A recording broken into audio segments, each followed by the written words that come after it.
નમસ્કાર, VTV news સાથે હું મનીષા। વિગતવાર સમાચારની શરૂઆતમાં વાત કરીશું વલસાડની લોટસ હોસ્પિટલમાં રાત્રે ₹500,000ની જૂની નોટને લઈ હોસ્પિટલના સ્ટાફ અને દર્દીના સગાઓ વચ્ચે બબાલ થઈ હતી, જેના કારણે હોસ્પિટલમાં દોડધામ મચી ગઈ। ઘટનાની વિગત પ્રમાણે વલસાડ જિલ્લાના ધરમપુર તાલુકાના એક દર્દીને સારવાર માટે વલસાડની લોટસ હોસ્પિટલમાં ખસેડવામાં આવ્યા હતા। જો કે થોડા સમયની સારવાર બાદ દર્દીની હાલતમાં કોઈ સુધારો નહીં આવતા તેના પરિવારજનો દર્દીઓને વધુ સારવાર માટે સુરત ખસેડવા માંગતા હતા। આથી આ અંગે હોસ્પિટલના સ્ટાફ દ્વારા બિલ ભર્યા બાદ જ રજા આપવામાં આવશે તેવું જણાવતા દર્દીના સગાઓએ બિલ ભરવા માટે નવી નોટો નહીં હોવાથી ₹500,000ની જૂની નોટો આપી હતી। જો કે હોસ્પિટલ સત્તાવાળાઓએ જૂની નોટ સ્વીકારવાની ના કહી દીધી અને નવી નોટો દ્વારા જ બિલની રકમ ભરવાનો આગ્રહ રાખ્યો।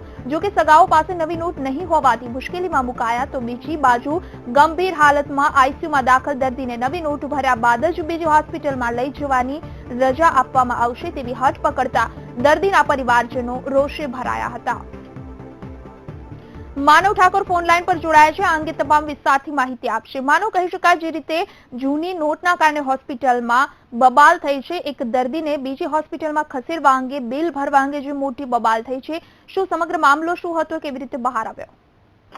જે મનીષા, જે પ્રકારની ઘટના કહી શકાય, ગંભીર ઘટના કહી શકાય, કારણ કે જે આકસ્મિક જે સારવારો હોય છે, ખાસ કરીને જે મોદી દ્વારા જે જાહેર કરવામાં આવી છે તો તેમાં સ્પષ્ટ કરવામાં આવ્યું છે કે હોસ્પિટલ દ્વારા જે 500 અને 1000ની જે જૂની નોટો છે તે લેવામાં આવે, પરંતુ વલસાડ જિલ્લામાં અનેક એવી હોસ્પિટલો છે કે જેઓ આ પ્રકારનો જે નાણાકીય વહીવટ કરતી નથી, અથવા તો જે આદિવાસી અને અથવા તો જે નાના ગ્રાહકો હોય છે કે દર્દીઓ હોય છે તેઓને હાલાકી પડી રહી છે। આ ઘટના છે એ વલસાડની જે લોટસ હોસ્પિટલની ઘટના છે અને ઘટનામાં જે પરિવારનો જે વાત હતી કે કારણ કે તેઓને સુરત રિફર કરવાના હતા, પરંતુ પરિવાર પાસે જે નાણાં હતા તે 500 અને 1000ની જ હતી અને તેથી કારણ કે જે પરિવાર હતા એ સમગ્ર પરિવાર હોસ્પિટલમાં હતો અને જે ₹4000 જે બદલવાની વાત છે તેઓ આ પ્રક્રિયામાંથી પાર કરી શક્યા હતા। તેના કારણે પરિવાર પાસે માત્ર જૂની નોટ હતી અને જે હોસ્પિટલના સત્તાવાળો હતો તેઓએ આ નોટ ન સ્વીકારતા અને માથાકૂટ થઈ હતી અને હંગામો થયો હતો। જી મનીષા।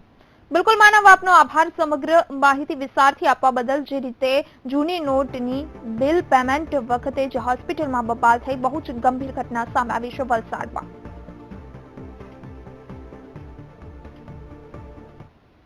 નોટબંધીના